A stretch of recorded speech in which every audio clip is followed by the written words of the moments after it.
મિત્રો, સાયકોલોજીની એક આજે ઇન્ટરેસ્ટિંગ વાત કહું તમને કે ઘણા લોકો તમે જોયા હશે જેઓ પોતે પોતાની જાતને ખૂબ સારા માનતા હોય અને આપણે પણ એમને સારા માનતા હોઈએ, ગણતા હોઈએ, પણ તેમ છતાં એમની જીવનમાં સમસ્યાઓ સમાપ્ત થવાનું નામ નથી લેતી. કદાચ તમે પોતે પણ પોતાના વિશે એવું વિચારતા હોઈ શકે કે હું આટલો સારો છું, આટલી સારી છું, લોકોને કાયમ મદદ કરું છું, મારી ભાવના લોકો માટે સારી છે, હું કોઈનું ખરાબ વિચારતો નથી, વિચારતી નથી, તેમ છતાં મારી સાથે અમુક પ્રકારની સમસ્યાઓ કેમ થાય છે, કેમ મારા જીવનમાં અશાંતિ છે, સમસ્યાઓ છે. તો આનો જવાબ આજે જીવનની સાયકોલોજીમાં જાણવાનો પ્રયત્ન કરીશું. હું મારા ક્લિનિકલ અનુભવને આધારે કહું તો મેં ઓબ્ઝર્વ કર્યું છે કે આવા લોકો સારા તો હોય છે પણ ક્યારેક વધુ પડતા સારા હોય છે. એટલે કે તેઓ કાયમ એવો પ્રયત્ન કરે કે મારી આસપાસ જે લોકો છે, જે મારી સાથે જોડાયેલા લોકો છે, બધા મારાથી ખુશ રહે, કોઈ મારાથી નારાજ ના થાય.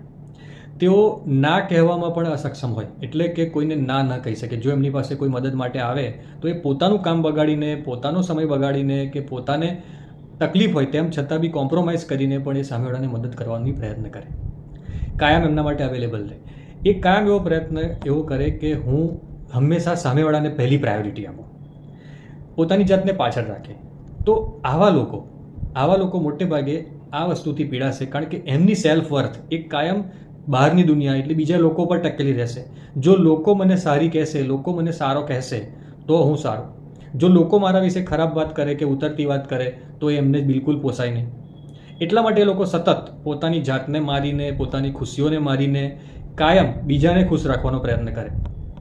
હવે અહીંયા મૂળ મુદ્દો આવે છે કે જો તમે તમારી જાતને ઇમ્પોર્ટન્સ નથી આપતા, પ્રાયોરિટી નથી આપતા, તમારી પોતાની જાતને જ ખુશ રાખવા માટે તમે પોતે પ્રયત્ન નથી કરતા, તો બહારના લોકો કે તમારા કુટુંબના લોકો તો બિલકુલ પ્રાયોરિટી નહીં આપે.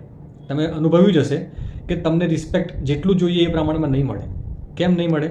કારણ કે તમે પોતે જ તમારી જાતને રિસ્પેક્ટ નથી કરતા. અને તમે સામે એવું પણ જોયું હશે કે જે લોકો થોડા આઉટસ્પોકન છે, જે પોતાની જાતને અનકમ્ફર્ટેબલ સિચ્યુએશનોમાં પોતાની જાતને એક્સપ્રેસ કરી દે છે, આવા લોકોથી લોકો દૂર પણ રહે અને એમને રિસ્પેક્ટ પણ આપે છે. કેમ આવું થાય છે? કારણ કે એ લોકો હંમેશા પોતાની જાતને પ્રાયોરિટી આપે છે. તો આના પર જરૂરથી વિચાર કરજો અને આ વિડીયો એને જરૂર મોકલજો જે તમને લાગતું હોય કે આ પ્રકારની પર્સનાલિટી છે જે કાયમ બીજા વિશે વિચારે છે, પોતાની જાતને બહુ સારા માને છે અને પોતાની જાતને પીડિત કે દુઃખી પણ માને છે.